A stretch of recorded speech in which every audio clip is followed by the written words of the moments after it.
Voilà, les métiers de demain, ben, on en parlera certainement un petit peu.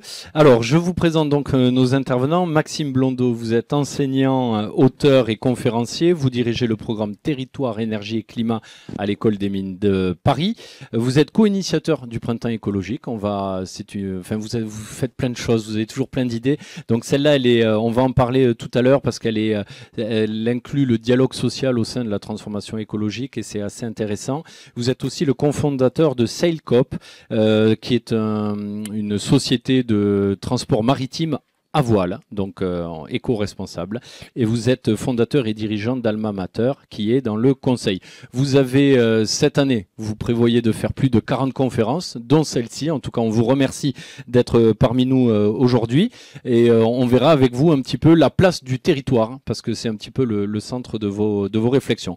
Nicolas Massioni, vous êtes le directeur France d'Acuo Énergie. Alors, un groupe présent dans le solaire, l'éolien, la biomasse, l'hydraulique, le stockage, donc un maillon essentiel pour changer notre façon de produire de l'énergie. Aurélie Guyou, bonjour, vous êtes membre du consortium Green Impact Index. Alors vous nous expliquerez ce que c'est. En fait, on va dire que c'est un consortium d'entreprises qui se sont réunis pour essayer de donner des notes environnementales et sociétales à des produits issus de la pharmacie, de la cosmétique, du bien-être et pour essayer de limiter évidemment l'impact dans leur fabrication et du coup pour le bien-être de tous. Et Jean-François Blanchet, bonjour et bienvenue. Vous êtes le directeur général de BRL Group qu'on connaît bien ici à Montpellier. Vous vous présentez comme un aménageur territorial de l'eau et de l'environnement. Je fais simple mais vous allez nous expliquer un petit peu ce que vous faites au quotidien. En gros, vous préparez, vous construisez, vous imaginez des ouvrages pour gérer la ressource en eau. Alors, Maxime Blondeau, on va parler des entreprises et notamment comment elles peuvent contribuer à construire l'économie de demain de manière différente pour s'adapter, pour essayer d'émettre moins de carbone, avoir une empreinte environnementale plus réduite. Et vous, votre réflexion, vous partez beaucoup du territoire, c'est-à-dire vous essayez de faire prendre conscience aux acteurs, qu'ils soient entreprises ou collectivités, de l'impact que chacun a sur son territoire. Expliquez-nous un petit peu cette façon de voir les choses. Oui, alors d'abord, bonjour à toutes et à tous. Merci de m'avoir invité. Je suis très content de venir partager mes convictions aussi, mes idées, mes méthodes avec vous aujourd'hui sur ce bel événement sur 2 jours. Alors, je travaille en effet avec différentes entreprises. Je peux accompagner des organisations très variées, des grands groupes au niveau COMEX, des plus petites entreprises dans les territoires avec vraiment l'ensemble des salariés, des associations parfois, des collectivités aussi. Ce qui m'intéresse, et ça se retrouve dans toutes les initiatives que vous avez citées. Je ne vais pas en faire l'article, mais c'est un dénominateur commun. C'est la façon dont on se représente en tant qu'organisation, le territoire. Ça a l'air d'être un sujet vague et vaste et assez compliqué à saisir. Et moi, je crois pourtant que c'est au cœur des racines profondes des dérèglements écologiques. Je m'explique. Pour moi, les dérèglements écologiques trouvent leur origine dans des transformations que l'humanité a connues dans son rapport au territoire, qui date du néolithique. Il y a 12 000 ans, on a décidé de s'installer, de devenir agriculteur, de construire des villes, et tout à coup, par rapport à des millions d'années de chasseurs-cueilleurs, d'états de chasseurs-cueilleurs, on a changé notre rapport au territoire. Tout à coup, on a perçu l'espace qui nous entoure comme une ressource à exploiter, maximiser les profits pour notre survie, hein, donc c'est pas pour des mauvaises raisons du tout. Et progressivement, la perception que nous avons développée du territoire a laissé des zones aveugles. Et à mesure que nous nous sommes développés, que nous avons construit des sociétés complexes, des villes complexes, des entreprises complexes avec de plus en plus de technologies qui créent un filtre par rapport au territoire, eh bien nous avons des zones auxquelles nous ne prêtons plus attention. À force, ça veut dire que cette activité humaine a invisibilisé le territoire? C'est-à-dire on ne se rend même plus compte que le territoire est le support de nos activités? Alors le territoire au sens large, non, puisque pour tout le monde, le territoire compte. D'ailleurs, c'est un sujet identitaire, c'est un sujet économique, c'est un sujet culturel. Le territoire existe toujours. Par contre, il y a des dimensions du territoire qui deviennent transparentes. Donc moi, j'accompagne les entreprises à aller représenter le territoire. J'enseigne l'anthropologie à Sciences Po, notamment l'anthropologie technique, donc la relation entre technique et ce que fait le phénomène humain. Et eh bien, il y a un mot pour la façon dont on se représente le territoire, c'est la cosmographie. C'est-à-dire la façon dont on va représenter sous forme graphique, sous forme de données, je pense que certains d'entre vous le font aussi, sous forme de cartes Je travaille beaucoup la cartographie sous forme de récits. Ça veut dire que ces représentations que vous venez de citer, d'énumérer, ça va permettre de mieux se rendre compte de l'impact de l'activité d'une entreprise, d'une collectivité sur un territoire, c'est-à-dire son emprise au sol, sa consommation de ressources en eau, en énergie? Alors, dans ce sens-là, oui. C'est-à-dire l'impact de l'organisation sur le territoire, mais dans le sens inverse aussi. Tout ce qu'on lui doit au territoire. On parlait tout à l'heure avec les alchimistes des sols. Alors, moi, je travaille aussi sur les réseaux sociaux, la façon dont on se représente les territoires. Bon, les sols, il est très clair que c'est une zone aveugle pour tout le monde. Ouais. Les gens ne se souviennent pas de l'importance de ce qui est sous nos pieds, de toute la vie, toute la richesse et tout ce que nous leur devons. Donc, avoir une meilleure conscience, mieux se représenter le territoire. Donc, j'ai établi une méthodologie pour le faire et j'accompagne aujourd'hui les organisations pour réintégrer le territoire dans le business model. Grosso modo, c'est ça.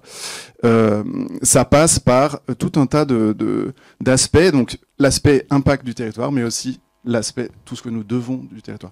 Donc ça, c'est la représentation. Pour moi, la RSE, c'est-à-dire la responsabilité des organisations qui est en train de se renforcer ces dernières années, c'est une très belle chose.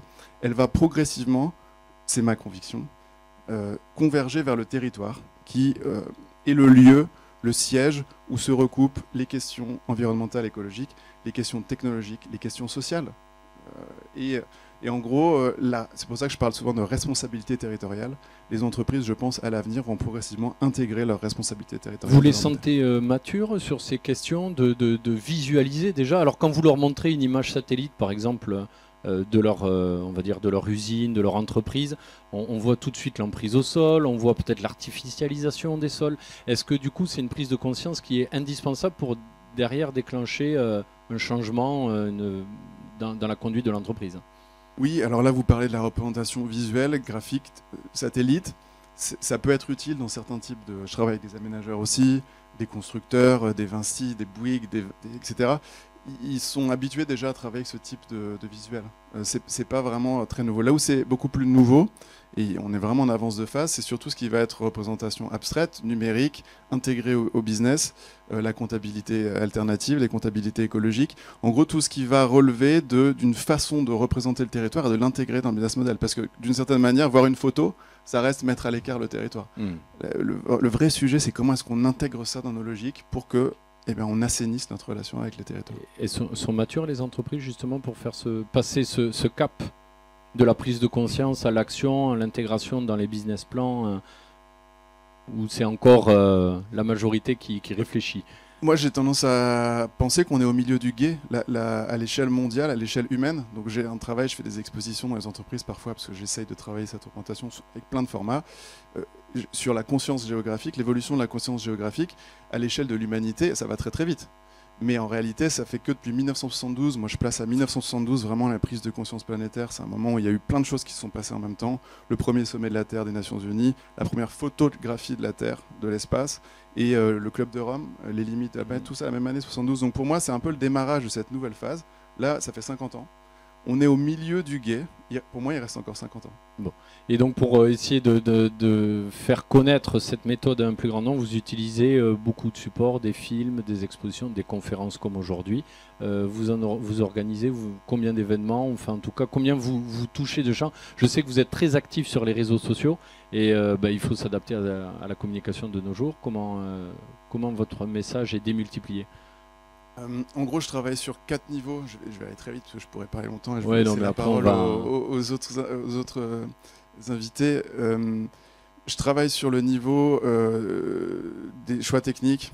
Et donc là, ça passe vraiment par un accompagnement de COMEX. Je travaille beaucoup avec les écoles d'ingénieurs. Je fais des événements dans les écoles d'ingénieurs. Je veux travailler cette représentation qu'ont les ingénieurs. Je travaille avec les mines, avec Centrale, avec les ponts notamment, qui sont des gros fournisseurs d'aménageurs, qui jouent un gros rôle sur le visage, qui jouent un grand rôle dans le visage que prendront nos territoires dans les prochaines décennies.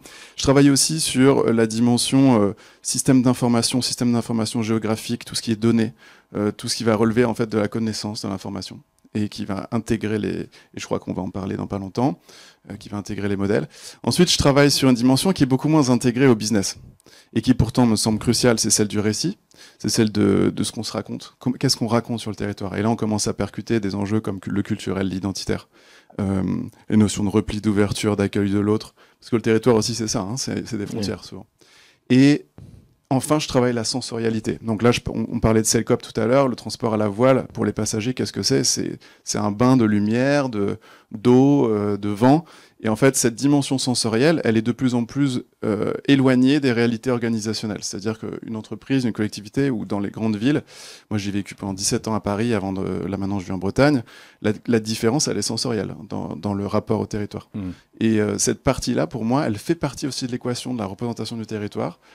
Autrefois, on se moquait totalement de la santé des salariés dans une usine au 19e siècle. Aujourd'hui, on se moque encore totalement de la relation sensorielle au territoire. Je pense que demain, ça pourrait faire partie de l'équation, en tout cas de la représentation du territoire. Tout à fait. Alors, vous avez vu qu'à côté de moi, derrière moi, Julien dessine, écrit. Alors, vous verrez, en fait, il essaie de capter les messages forts et clés et il nous expliquera en fin de table ronde son résumé, ce qu'il a retenu de nos échanges. Alors, Jean-François Blanchet, vous êtes le directeur général de BRL. On vient de parler avec Maxime des territoires. Vous, le territoire, c'est votre support premier. Donc, vous avez tout intérêt à bien agir sur lui pour qu'il joue son rôle. Le rôle que vous recherchez, c'est la ressource en eau. Expliquez-nous, BRL, ce que vous faites. Bonjour à toutes et à tous, tout d'abord. Ravi de participer à cette table ronde et de la diversité des échanges qu'elle va permettre.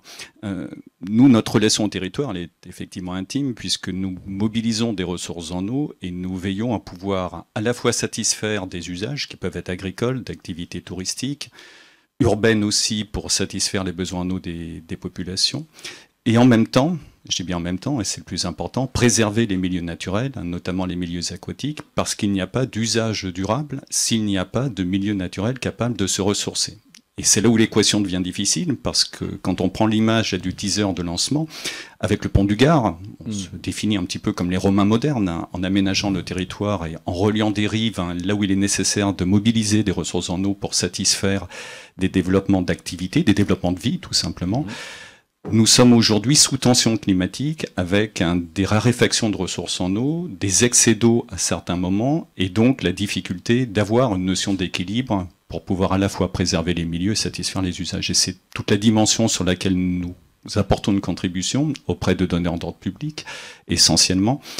Ici, sur le territoire régional, en réalisant des infrastructures, mais pas que. En accompagnant en même temps, parce que c'est important, en accompagnant en même temps des politiques publiques pour réduire la consommation en eau. On sait très bien qu'on ne peut pas être dans une course à une adaptation qui serait celle de l'abondance en eau pour satisfaire toujours davantage d'eau. Donc nous devons à la fois changer notre relation à la ressource et en même temps nous adapter et être dans la bonne adaptation versus la maladaptation qui consisterait à sans arrêt apporter cette perfusion supplémentaire sans apprendre à avoir une consommation plus raisonnable, plus juste et surtout plus durable. Et c'est là où l'équation devient complexe parce que non seulement il s'agit de satisfaire un instant T les besoins en eau, à préserver la biodiversité, les milieux naturels, à cet instant T, mais en même temps, en participant à l'aménagement du territoire, se poser la question de quelle sera l'utilité future de l'aménagement réalisé dans 30 ans, dans 50 ans. Et avec une question latente, c'est est-ce que cet investissement est sans regret? C'est-à-dire, quelle que soit l'évolution climatique qui est devant nous, le bien fondé qui a consisté à le réaliser sera toujours présent, avec ce qu'il apporte comme consommation matière, notamment consommation carbone, parce que lorsqu'on réalise des infrastructures, nous sommes des consommateurs de carbone. Oui, or, le bilan carbone est lui-même au cœur de l'équation dans une politique d'atténuation du changement climatique. Donc tout l'enjeu est d'avoir une approche beaucoup plus globale. Et pour terminer, parce que comme Maxime, on en parlerait des heures, notre métier a considérablement évolué. C'est-à-dire, si on est toujours des aménageurs avec une relation au territoire, au départ, on a participé à une logique plutôt de croissance des usages, qu'il s'agisse du développement littoral sur l'Occitanie méditerranéenne, avec des consommations d'eau qui allaient de pair, ou l'agriculture. Aujourd'hui, la définition de notre mission est plutôt dans une logique d'adaptation durable et soutenable, et ça change en fait complètement le regard aux infrastructures que nous pouvons réaliser. Ça veut dire que la raison d'être dont je parlais en introduction est appelée à évoluer ou a déjà évolué chez BRL? Elle a déjà évolué, comme l'évoquait Maxime, la relation au territoire et à l'aménagement n'est jamais qu'une vision du projet de vie, du projet de société que nous voulons faire sur ce territoire. Ce qui est un peu plus complexe aujourd'hui, c'est que ce que nous faisons à l'heure actuelle va très fortement impacter la vision en 2050 ou en 2070. Donc nous devons non seulement penser le temps présent, mais penser l'impact sur le temps futur, à la fois par les consommations qui sont prises, mais aussi parce que en réalisant ces aménagements, on induit aussi une forme d'activité sur le territoire. Oui. Donc on a une responsabilité vis-à-vis des générations futures, un petit peu à l'image de ce que pouvait évoquer Antionas en parlant du principe responsabilité, et en nous appelant justement à être très vigilants sur l'impact de nos activités, de sorte à ce qu'elles ne compromettent pas une vie authentiquement humaine sur Terre. À peu de choses près, c'est à peu près le principe qu'évoquait Antionas. Quand on l'englobe dans la décision qui va être prise aujourd'hui avec une collectivité, avec un des aménageurs, ça nous amène à parler société de demain, justement. Quand vous évoquiez faire entreprise, c'est aussi faire société. Donc nous poser la question de comment sommes-nous contributifs, positivement, négativement, en quoi contribuons-nous à un projet de vie et en quoi, parce que, in fine, c'est quand même le plus important, les populations le désirent. Oui. Parce qu'aujourd'hui, le déport, en quelque sorte, de la décision publique qui appartient à des personnes qui ont été élues au suffrage universel, c'est tout à fait normal, et avec un accompagnement par des opérateurs, comme BRL, mais comme d'autres, suppose aussi la réconciliation avec l'acceptation des populations, l'information pour voir en quoi les aménagements proposés correspondent bien à ces projets. Donc on voit que là encore, et ça renvoie à la notion de territoire, quelle vision avons-nous du temps présent, de ce que nous faisons et de comment nous nous projetons. Donc concrètement, pour fixer les idées, pour que les gens qui nous écoutent comprennent bien votre métier, vous construisez quel type d'infrastructure, quel type d'ouvrage? Nous ne faisons pas que construire. Je ne réduisez pas juste, je vous réduis pas. Au geste d'aménagement, comme je le dis souvent, on ne peut aménager qu'une main tremblante au regard des impacts que cela entraîne. Donc, à la base et nativement, nous avons réalisé un certain nombre d'aménagements qui sont constitués de barrages, de canaux, de systèmes de canalisation, qui permettent de relier des ressources les plus renouvelables possibles, essentiellement le fleuve Rhône, qui amène à peu près un peu plus de 50 milliards de mètres cubes d'eau à la mer chaque année, et dont les effets du changement climatique ne changeront pas trop les volumes apportés à la mer, hélas en quelque sorte, puisque la mer continue à monter, mais auront des impacts sur les débits d'étiage, et nous nous assurons que les projets avec les prélèvements qui sont faits sur le fleuve Rhône, sont entre guillemets climato-compatibles. C'est-à-dire en clair, est-ce que le prélèvement qui est fait aujourd'hui sera toujours compatible, sachant que là où on prélève, 2 heures plus tard, à peu près, le flot est amené en Méditerranée. Pour autant, vous voyez que sur une question qu'on ne se posait pas auparavant, du temps de l'abondance, comme on dirait, aujourd'hui, nous sommes obligés de nous poser des questions beaucoup plus globales. Et je réinsiste, beaucoup plus long terme en plus. Et je réinsiste en parlant en même temps aujourd'hui d'analyse du cycle de vie, c'est-à-dire ce que nous réalisons à une temporalité, à une consommation, et on ne peut pas réduire l'équation simplement à une version climatique, c'est-à-dire il fait trop chaud, ça a des impacts, trop d'eau, pas assez d'eau. Au-delà de cela, il y a des limites planétaires sur les matériaux à fournir. On peut penser au sable, mais il y a également d'autres éléments.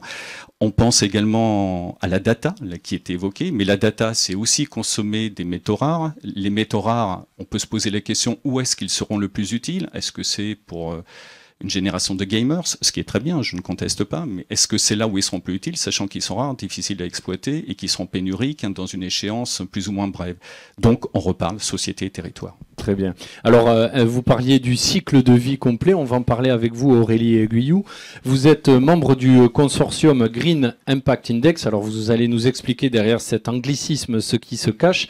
Mais pour résumer, c'est vous donner des notes aux produits de vos secteurs d'activité, puisque vous êtes une trentaine d'entreprises de la pharmacie, de la cosmétique, de la santé, du bien-être. Vous êtes regroupés derrière une initiative de Pierre Fabre pour donner une note, on va dire, pour simplifier, environnementale à un produit. Expliquez-nous un petit peu ce relevé de notes que vous faites.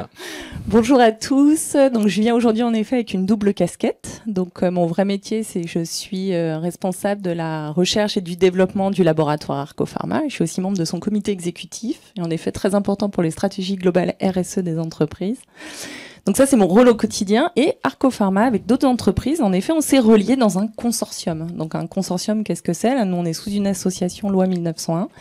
Et entre industriels, ce qui peut paraître un peu particulier, donc concurrents, parce qu'entre Arcopharma et Pierre Fabre, il y a une forme de concurrence sur certains produits. Vous vendez souvent des produits qui sont similaires, voilà, en pharmacie, on fait tous les deux des médicaments, on fait tous les deux des compléments alimentaires, des produits cosmétiques et à base de plantes. Et en fait, on a les mêmes problématiques. Et Pierre Fabre a commencé à monter une méthode, en effet, de scoring environnemental et sociétal de ces produits. Donc alors, de qu'est-ce que notation. c'est concrètement? Voilà, donner des notes, pourquoi? Mais en fait, on ne peut améliorer que ce qui se mesure, globalement. Il nous faut des états des lieux, il nous faut des cartographies. Donc, on parle de produits de santé, donc essentiels pour les consommateurs. On en consomme tous dans cette salle. Ça va du gel douche, à un médicament, voilà, des crèmes de soins, des compléments alimentaires, etc. On a besoin, quand on est consommateur, de savoir ce qu'on achète et quelle est l'empreinte environnementale de notre produit. Et en fait, ça a l'air assez simple dans l'absolu. Il existe des outils, mais en fait, on s'est dit, ces outils ne nous suffisent pas, nous, industriels, à vraiment faire une trajectoire d'amélioration. Est-ce que mon produit impacte l'environnement ou des populations en matière de commerce équitable, par exemple, si on a je sais pas moi, du cacao, du thé vert, quel va être l'impact et l'empreinte de notre produit? Donc pour ce faire, en effet, donc Pierre Fabre a commencé à travailler tout seul dans son coin, enfin, on va dire une démarche logique d'un industriel il y a quelques années, et s'est rendu compte que s'il voulait améliorer sa méthode, il avait besoin de challenges externes. Et là, ça a été une démarche incroyable, donc de ce laboratoire, hein, je ne travaille pas pour eux, j'en parle, en me disant « Waouh, impressionnant !» Ils sont venus nous voir en nous disant « Est-ce que vous pouvez nous aider à améliorer notre méthode ?» Donc il y avait déjà un changement de philosophie. Un concurrent devenait un partenaire en fait. Complètement. De concurrent, on est devenu un confrère sur un sujet commun qui est de l'amélioration continue dans notre secteur d'activité. Comment construire les médicaments de demain, comment construire les produits de santé de demain, tous ensemble. Et en réduisant l'empreinte environnementale. Alors voilà, l'objectif. Il y a le carbone, il y a les analyses de cycle de vie des produits, mais c'est bien. Et en même temps, il y a des faiblesses. Et nous, on savait qu'on voulait travailler aussi avec des fournisseurs d'ingrédients. En fait, on est obligé de relier avec nous, de se relier avec des fournisseurs d'ingrédients, des fournisseurs de packaging, des transporteurs, des groupements de pharmaciens. On est obligé de travailler sur toute la chaîne, des distributeurs. En fait, voilà, on ne peut pas avoir que notre vision à nous de transformateurs. Donc, par exemple, nous, on achète énormément de plantes, 120 espèces différentes. Si on ne travaille pas main dans la main avec les agriculteurs, on s'est rendu compte qu'on n'arrivera pas à faire des produits durables demain. Il faut qu'on travaille tous ensemble, il faut qu'on éveille les consciences tous ensemble.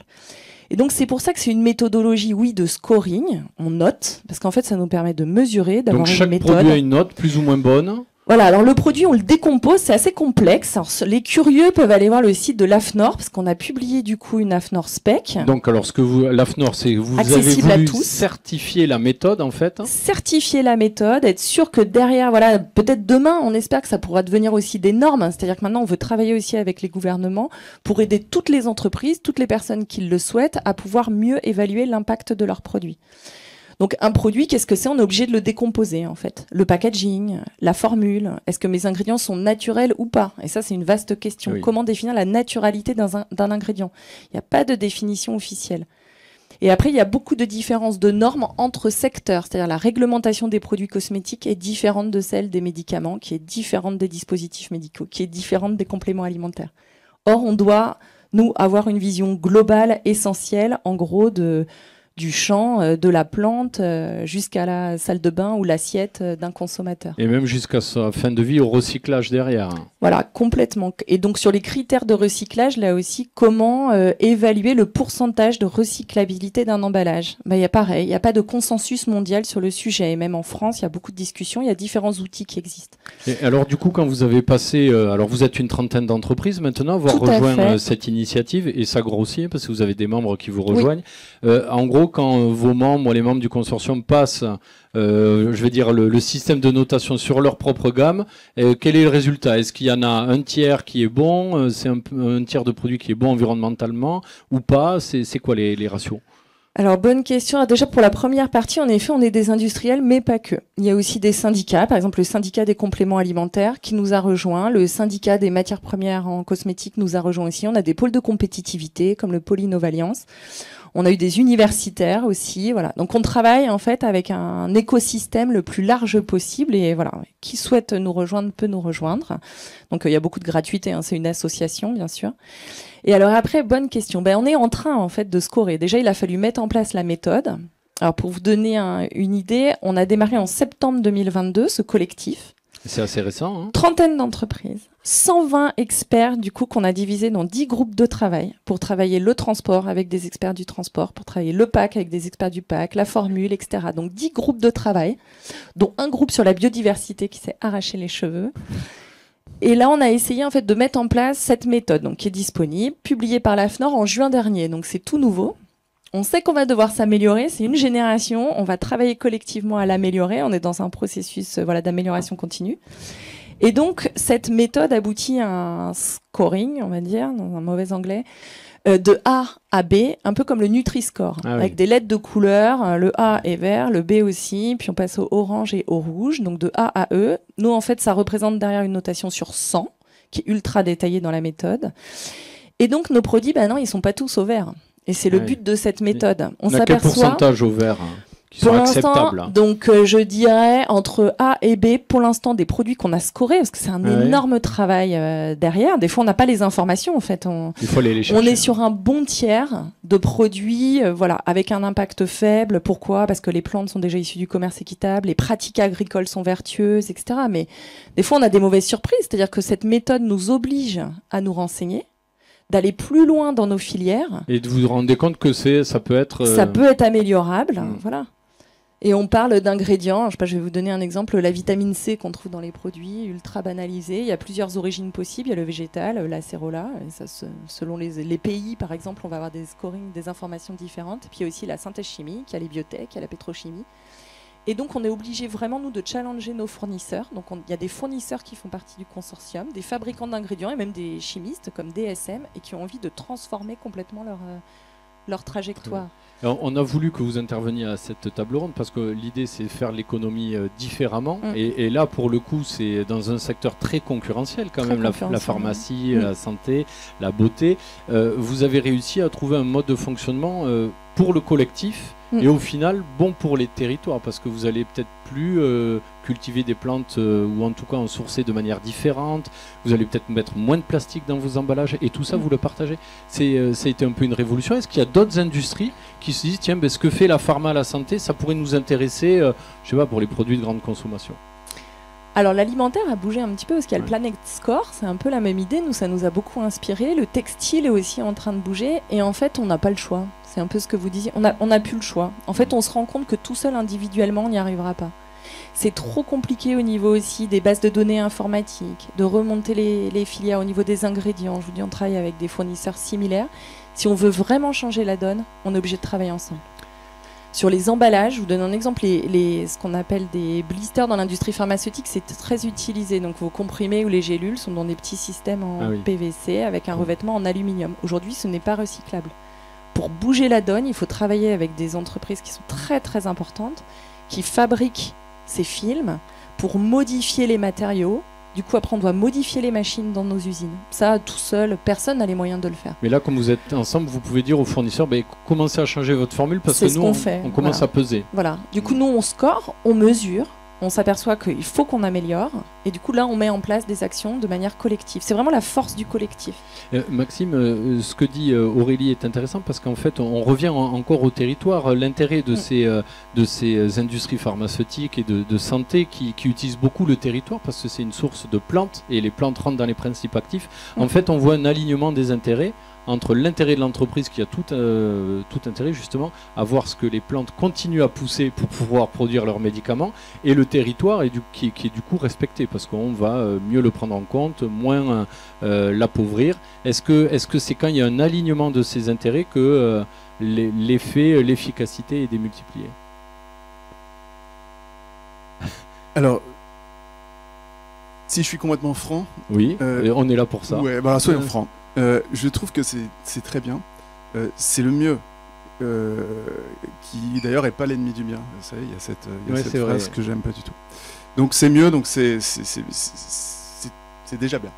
C'est mieux qu'avant. C'est mieux qu'avant, mais il manque encore beaucoup de dimensions qui vont nous permettre d'intégrer de façon, j'ai envie de dire, à la fois transversale et concrète dans les business models, la réalité du territoire. Notamment les 3 dimensions dont je parlais tout à l'heure.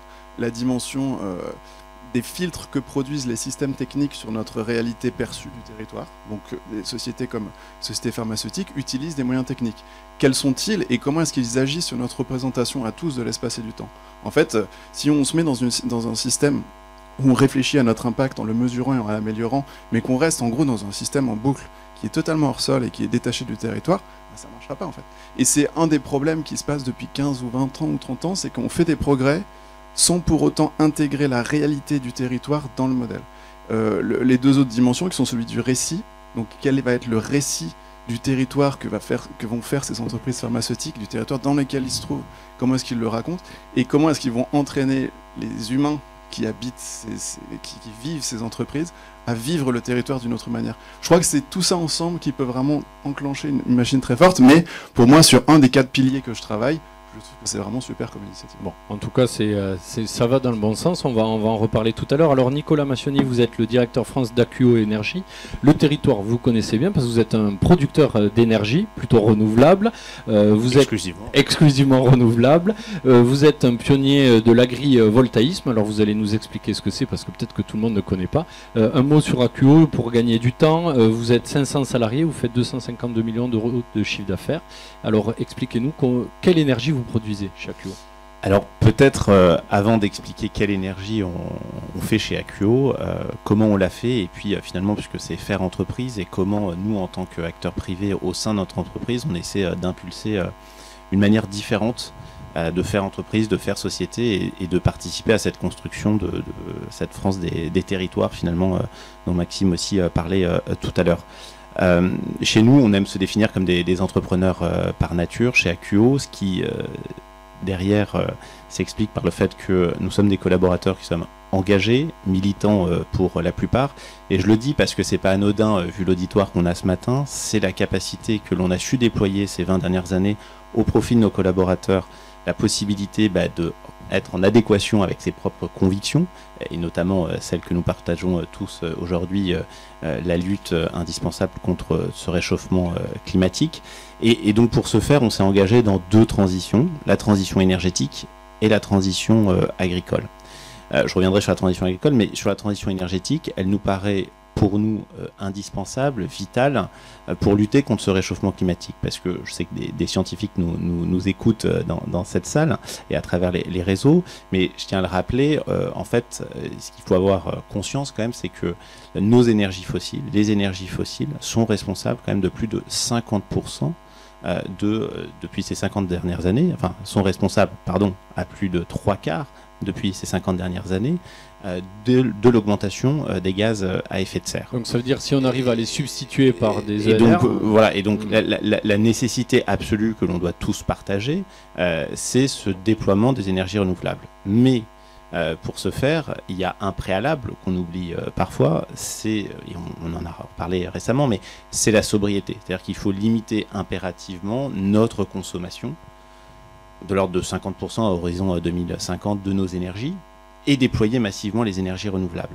Ça rejoint ce que disait Jean-François tout à l'heure, qui disait oui, la ressource en eau, on va essayer de la préserver, mais il faut qu'on en consomme un peu moins, il faut qu'on soit un peu plus sobre. C'est la même équation pour l'énergie. Hein. Tout à fait. Et l'urgence, elle est là. On parle de transition, on parle d'accélération. Je suis heureux que le Monde Nouveau ait choisi la terminologie de agir, parce qu'aujourd'hui, c'est pas demain, c'est maintenant qu'il faut agir, ici et maintenant, et que nous. Mais notamment pour les énergies renouvelables en ce qui nous concerne, où nous prenons notre part. Pourquoi ? Parce que, je le rappelle, on a un peu moins de 5 ans pour agir maintenant, pour limiter ce réchauffement climatique à 1,5 degré, un peu moins de 15 ans pour limiter ce réchauffement climatique à 2 degrés. Et je le dis avec d'autant plus de force aujourd'hui que je suis aussi le papa de Rose et Orso, qui auront l'âge de la plupart de nos auditeurs ce matin, qui auront 18 et 20 ans quand cette échéance sera arrivée. Et c'est ce qui m'anime, c'est ce qui nous anime chez Acuo au quotidien. Alors, à notre modeste niveau, mais je pense que tout un chacun doit prendre sa part, avec des solutions qu'on déploie, vous le citez, l'agrivoltaïsme. Alors c'est quoi l'agrivoltaïsme ? L'agrivoltaïsme, c'est la synergie entre la transition finalement énergétique, transition agricole, la capacité à offrir à la transition nécessaire de notre agriculture une solution. C'est pas la solution, mais c'est une solution, notamment pour la protéger des aléas climatiques. Et on parle beaucoup d'eau, votre une ce matin sur les vignes et sur la nécessité, bien sûr, du besoin en eau, notamment pour cette activité importante en Occitanie. qu'est-ce qu'on va faire? On va offrir une protection, par exemple, physique à nos cultures, qui malheureusement, je suis gardois, on a des exploitations avec des abricotiers qui protègent notamment des incidents grêleux. C'est aussi offrir une solution contre, juste parce que c'est important, parce qu'on parle de l'eau et c'est pour faire lien avec le propos de Jean-François, c'est aussi la capacité à protéger par ces ondes bruyères du stress hydrique nos cultures et aussi à récolter les eaux pluviales pour les adresser aux plantes en période de stress hydrique. J'en termine sur ça parce qu'il y a beaucoup de contre-discours sur cela, simplement pour respecter les objectifs de notre programmation pluriannuelle de l'énergie. Et on en est très loin, j'y reviendrai si vous le souhaitez, mais c'est 0,1% de la surface agricole utile. Donc l'enjeu n'est pas de recouvrir toutes les terres agricoles les plus fertiles de panneaux solaires. L'enjeu est là où il n'y a pas de culture, où il y a un faible rendement, d'offrir une solution tout en produisant des électrons verts. Et accessoirement du revenu complémentaire aussi pour l'agriculteur qui subit souvent les cours internationaux. L'exploitant et le propriétaire. Et les deux autres leviers qu'on met en place aussi, c'est le solaire flottant sur des gravières, notamment des anciennes gravières ou autres, donc des lacs artificiels. Je vous donne un chiffre. L'étude qu'on a faite pour le ministère de l'Environnement, puisqu'on a été pionnier sur le solaire flottant, c'est un potentiel en France. Si nous prenons tous les lacs artificiels, donc en général les anciennes carrières, tous les lacs artificiels qui se situent à moins de 10 km d'un poste source, pour raccorder notre énergie, qu'on les recouvre de 50%, on a un potentiel de 10 gigawatts, c'est-à-dire quasi l'équivalent de 10 tranches de réacteurs nucléaires. Oui. Pour construire ces 10 gigawatts, il nous faut entre 8 et 9 mois par projet. C'est assez rapide. C'est rapide. La réalité, c'est que derrière, on est plutôt entre 4 et 5 ans de développement. Pourquoi? Parce qu'il y a un problème d'acceptabilité des populations, une inflation réglementaire. Alors, il y a le travail de concertation. Nous, ça nous tient à cœur. Notre fondation s'y engage au quotidien sur des actions de pédagogie et d'embarquer la population. Si le projet n'est porté que par un porteur de projet, ça ne marchera pas. S'il est porté par le territoire, ça marchera. Donc, c'est la clé. Mais la concertation, je veux dire, c'est pas forcément le principal frein. La réalité, c'est qu'aujourd'hui, vous avez une ambition politique avec une volonté d'accélérer, mais qui a du mal à infuser en réalité sur le territoire. Pourquoi? C'est les élus locaux qui sont réticents? Non, comme je vous disais tout à l'heure, on a besoin de 0,1% des surfaces agricoles utiles. Donc des maires courageux, parce qu'il faut du courage aussi politique pour être innovant sur des territoires, parce que c'est pas justement dans les grandes métropoles, c'est cette France des territoires qui va incarner cette transition énergétique. Donc, parce que j'aime pas trop la formule France périphérique qui est utilisée pour d'autres sujets, mais on opposerait un centre à une périphérie. Mais justement, cette lutte contre le réchauffement climatique, elle va venir de cette France des territoires. Et donc, quand vous êtes maire d'une commune de 300 habitants, pas croire que ce soit plus facile, c'est souvent plus complexe à certains égards, et qui vous portez un projet d'agrivoltaïsme, il faut un certain courage, parce que vous connaissez chacun de vos administrés, et que ça serait plus facile de ne pas faire. Donc le portage politique aujourd'hui, il existe au niveau des territoires, fort heureusement. L'acceptabilité, on la travaille au quotidien. La réalité, c'est que on a des délais d'instruction qui sont extrêmement longs. Plus long que chez nos voisins européens. C'est quoi? C'est parce que c'est technique? C'est parce que l'État manque de ressources humaines pour traiter les dossiers rapidement? C'est quoi le problème? Alors moi, si j'avais la solution, je pense qu'on n'aurait pas ce débat ce matin. Malheureusement, je ne l'ai pas. Je pense que c'est un peu tout ça, c'est-à-dire un manque de ressources. Je pense énormément de normes. Ça ne veut pas dire qu'il faut faire n'importe quoi, mais il faut aussi prendre conscience de cet enjeu. Et c'est pas simplement développer une activité accessoire. Quand on développe les énergies renouvelables, c'est lutter contre ce réchauffement climatique, c'est lutter contre notre dépendance aux énergies fossiles. Et on voit quel prix on a payé avec la guerre en Ukraine toujours en cours. Je dis juste qu'en termes de trajectoire, il faudrait commencer à respecter nos propres trajectoires et on ne serait pas mauvais. Juste une illustration, lors du Grenelle de l'environnement en 2008, si on avait respecté la trajectoire sur la rénovation énergétique de nos bâtiments, en 2022, on n'aurait pas été dépendant du gaz russe et de nos importations. Donc c'est juste une réalité, donc c'est bien de fixer des objectifs, il faut les mettre en application. Maxime, vous voulez réagir?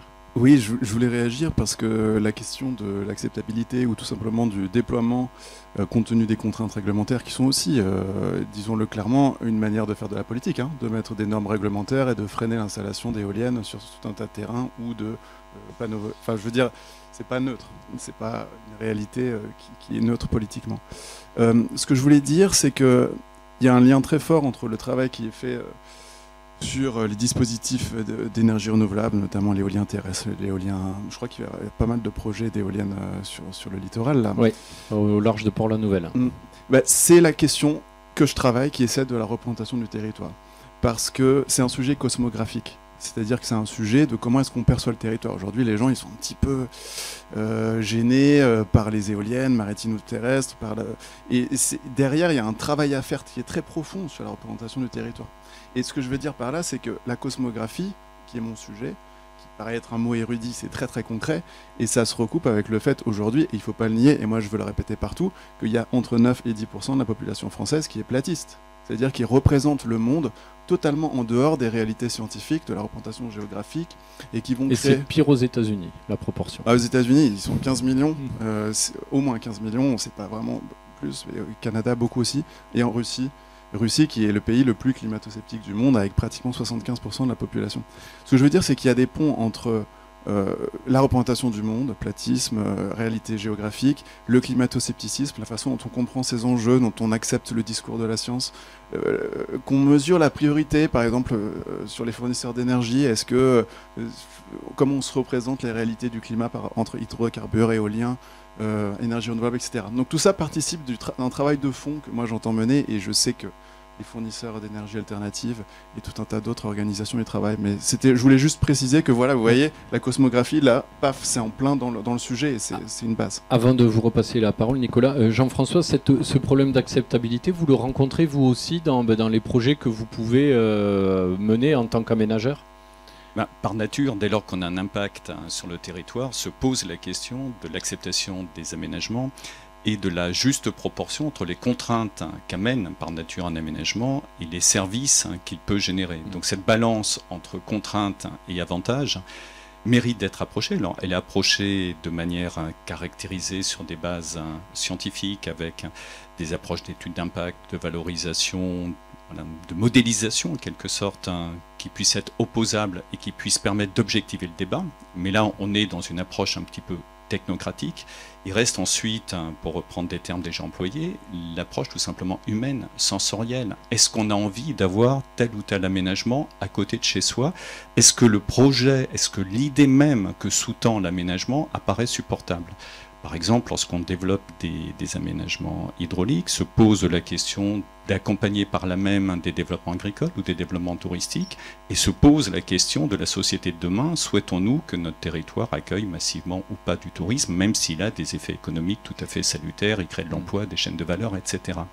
Donc on voit que derrière l'acte d'aménager se pose tout simplement l'acte de vivre ensemble sur le territoire et diverses sociétés.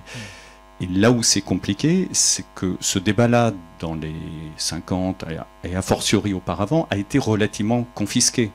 Quand les Romains ont fait le pont du Gard, ils n'ont pas demandé aux habitants locaux si ça les embêtait d'avoir en face de cette magnifique rivière, qu'est le Gard, anciennement le Gardon, aujourd'hui dans sa dénomination, cet ouvrage qui vient barrer la vallée. Et pour autant, quand on y va aujourd'hui, c'est remarquable. Je dirais de la même façon, quand un barrage est réalisé et qu'il est plein d'eau, qu'il y a toute une vie autour, on se dit waouh. Et pour autant, il y a eu des villages noyés, il y a eu des vallées dont la culture a été, si j'ose dire, ensevelie par l'eau. Donc ce rapport au territoire n'est pas un élément qui est figé. C'est un élément qui est vivant, qui dépend de contingences, de relations. Ce qui nous apparaît important, c'est qu'il y ait un débat autour de cela. Et que ce débat, avec des bases, encore une fois, documentées, permettent aux populations, permettent aux acteurs, parce que les populations sont une partie prenante, mais ne sont pas toutes les parties prenantes, de s'exprimer de sorte à ce que, dans le champ des possibles, avec le dessin du nécessaire qu'est l'infrastructure, on rencontre aussi le champ du désiré. Et le champ du désiré est fondamental. Toute proportion gardée, on veut tous avoir un avenir qui soit bien, avec un climat acceptable, et paradoxalement, on peut prendre un gros SUV, à rouler à 130 sur l'autoroute et pas à 110 ou à moins, à faire des déplacements en avion très régulièrement, être au-delà de 2 tonnes par rapport à ce que promeut l'ADEME.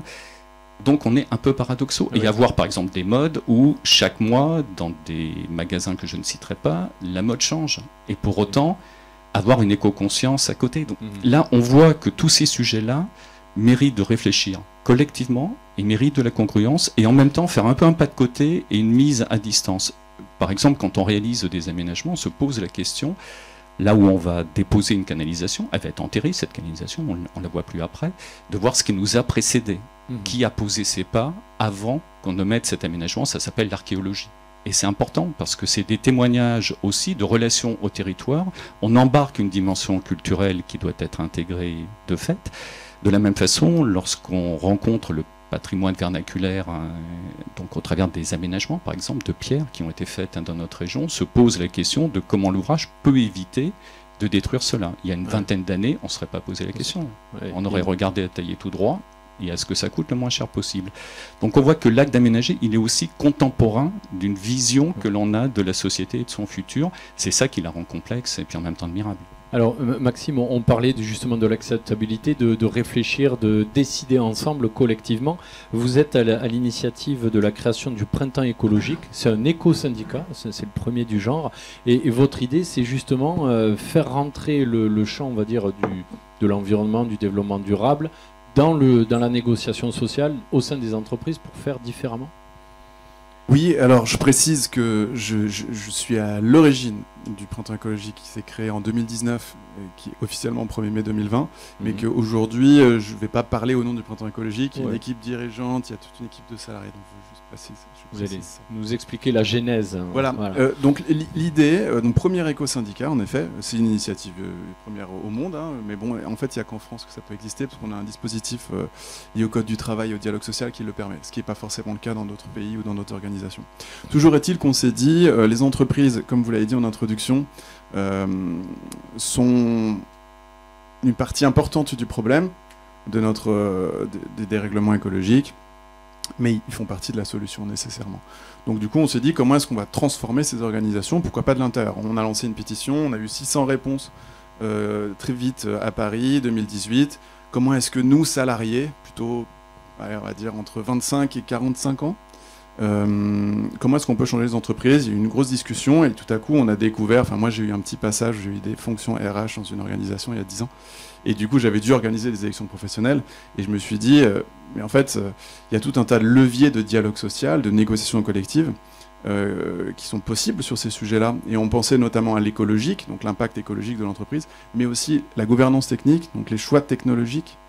Et puis, de manière générale, tout le pan social, qui est déjà intégré dans le dialogue social, prévu par le Code du travail. En gros, c'est le Code du travail qui définit le champ des négociations collectives. Et on a vu que ça n'existait pas dans le Code du travail, les négociations... entre-temps, il y a eu du chemin qui a été accompli, notamment sur les dernières lois énergie-climat, les conventions citoyennes pour le climat, etc. Donc tout ça, ce qu'on a fait, c'était avant. Aujourd'hui, on a quelques milliers d'adhérents, d'élus, dans des entreprises diverses et variées, surtout PME, c'est-à-dire des entreprises où il n'y a pas de syndicats, de culture syndicale forte. Donc, grosso modo, on a des salariés qui se présentent, c'est la seule liste, et ça crée une dynamique. Dans le monde syndical, où il y a déjà des représentations syndicales, c'est un petit peu plus compliqué, parce qu'on est moins armé, on est moins fort, on a moins de méthodes, on n'a pas de salariés. Donc c'est un petit peu plus... Donc moi je considère le Printemps écologique aujourd'hui comme une très belle...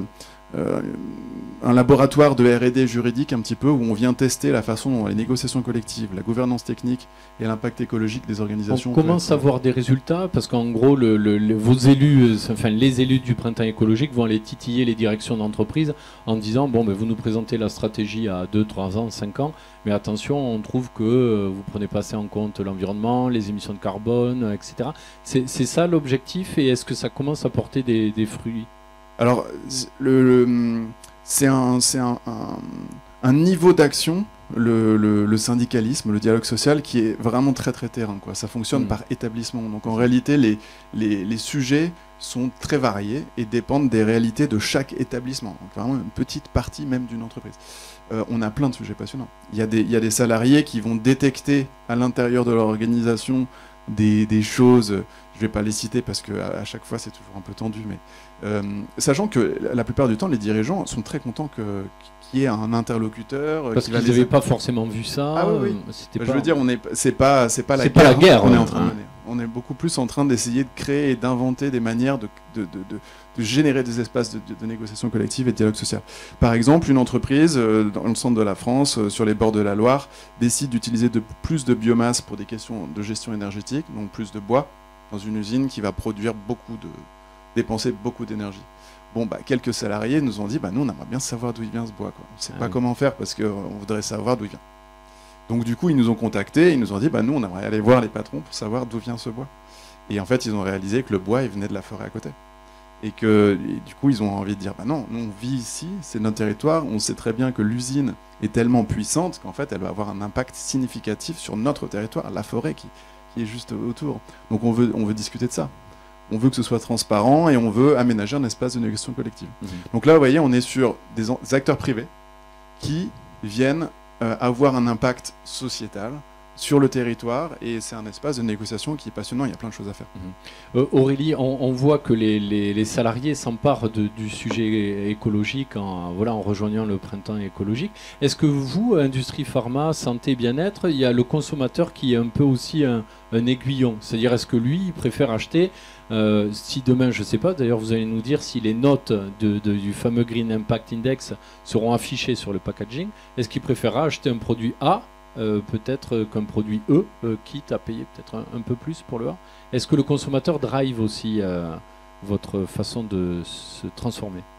Mais oui, totalement. Alors, les salariés, déjà, je suis tout à fait d'accord. C'est-à-dire que je pense qu'il y a des mouvements en interne qui font qu'on a envie de changer.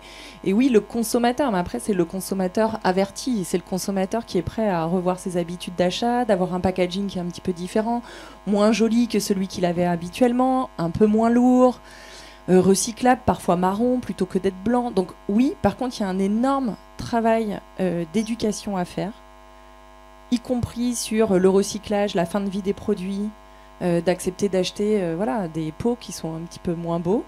Et aujourd'hui, très honnêtement, on est vraiment au milieu du chemin, un peu ce qu'on se disait tout à l'heure en introduction. Donc, je pense qu'il y a vraiment un travail d'éveil, de conscience collective, etc. Voilà, la nouvelle génération est prête. Je pense que pas toutes les personnes dans cette salle.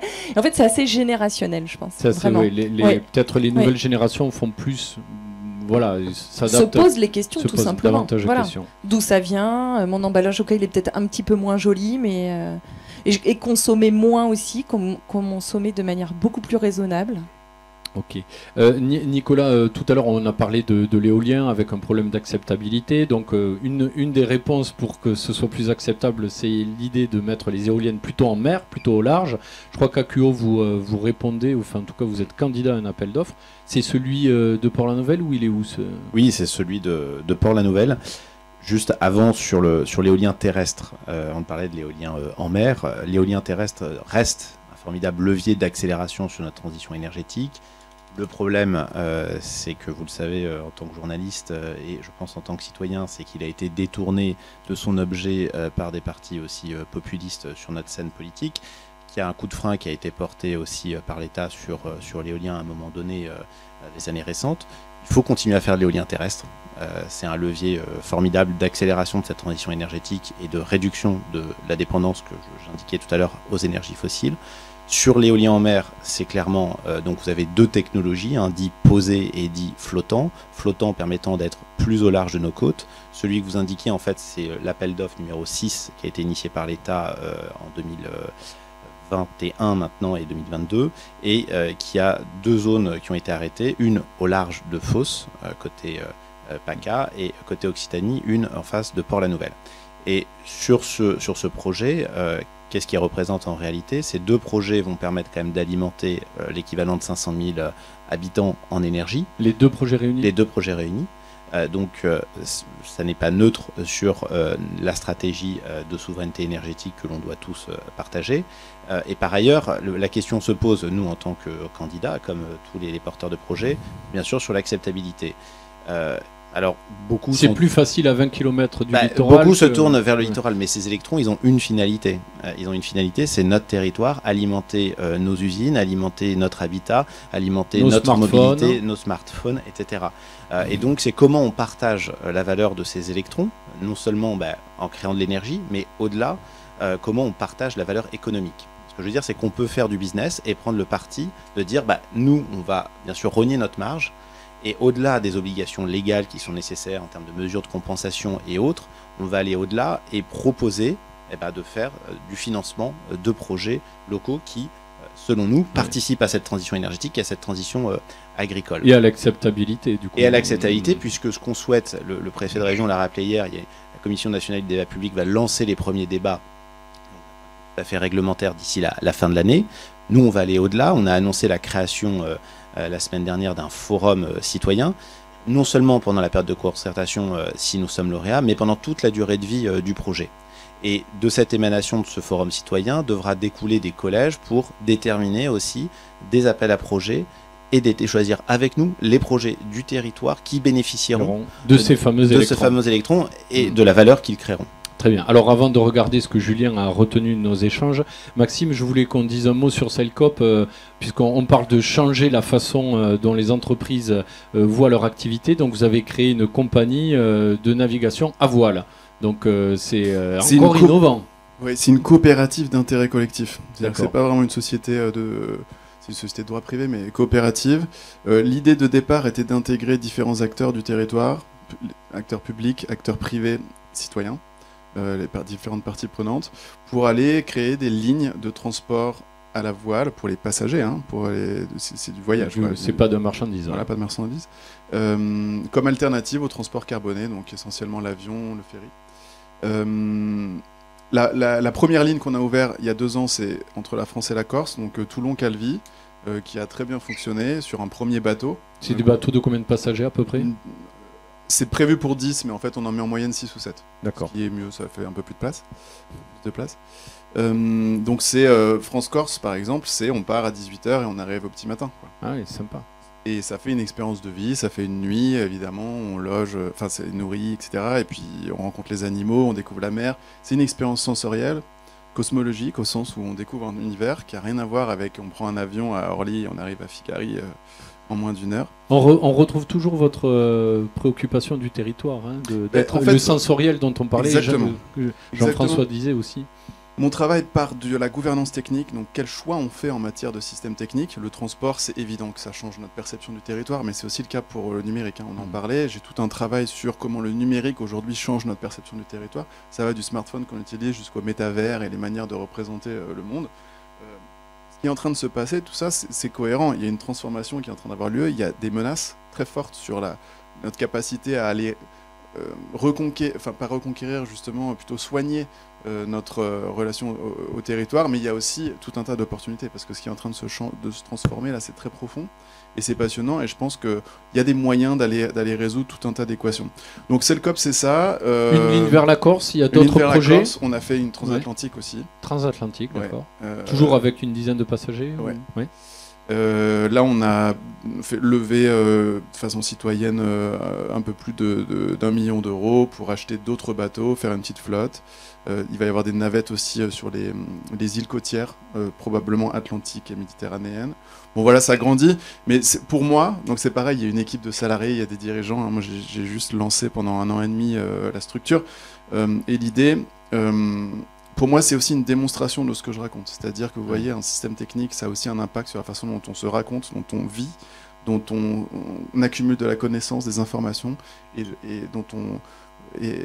la gouvernance technique, et chapeaute un petit peu tout ça. Et montrer qu'on peut faire différemment. C'est un peu l'objectif de cette table ronde. Alors, voyons voir ce que Julien a retenu de nos échanges. Je vous passe un micro. Bonjour, je suis Julien, revenu du collectif de facilitation Les Parlographes. J'ai essayé de faire une petite synthèse graphique rapide de tous nos échanges en essayant de capter l'essentiel et en apportant parfois mon petit grain de sel. On est réunis aujourd'hui pour parler de l'économie de demain et ce matin plus particulièrement du rôle des acteurs privés.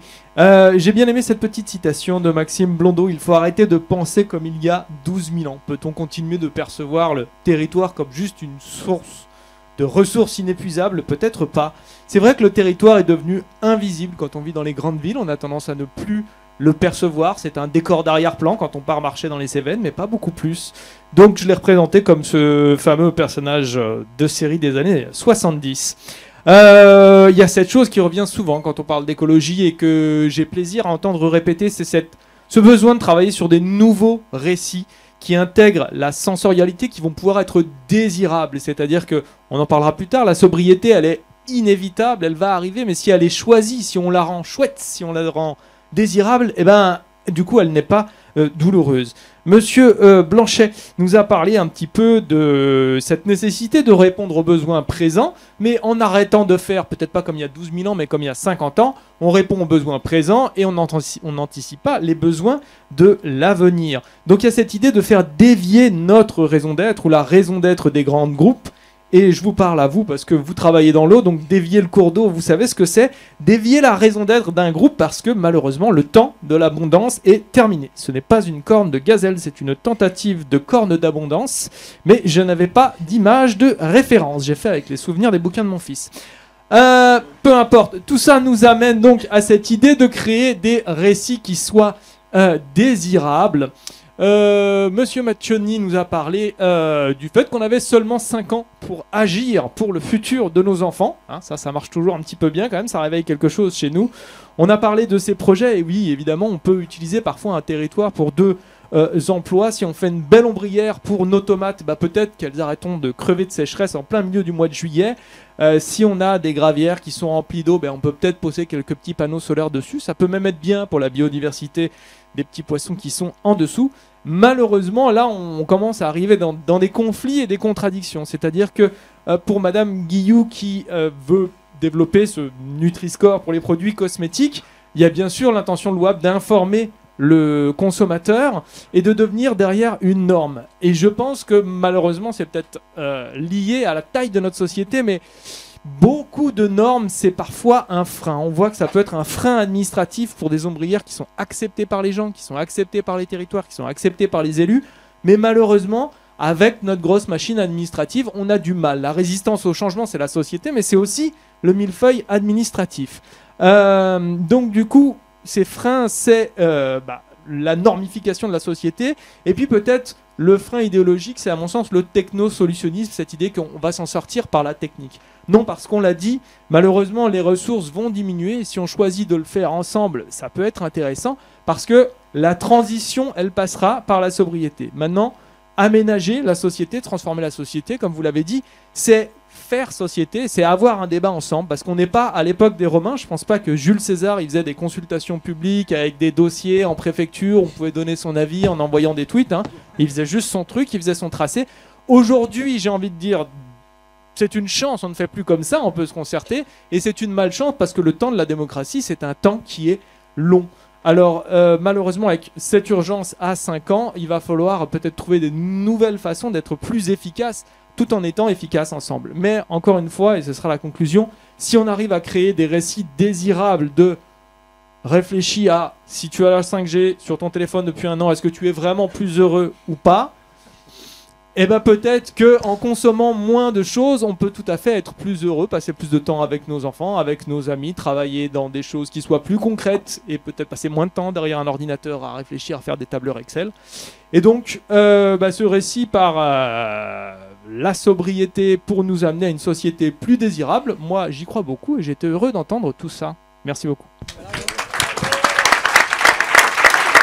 Bravo Julien,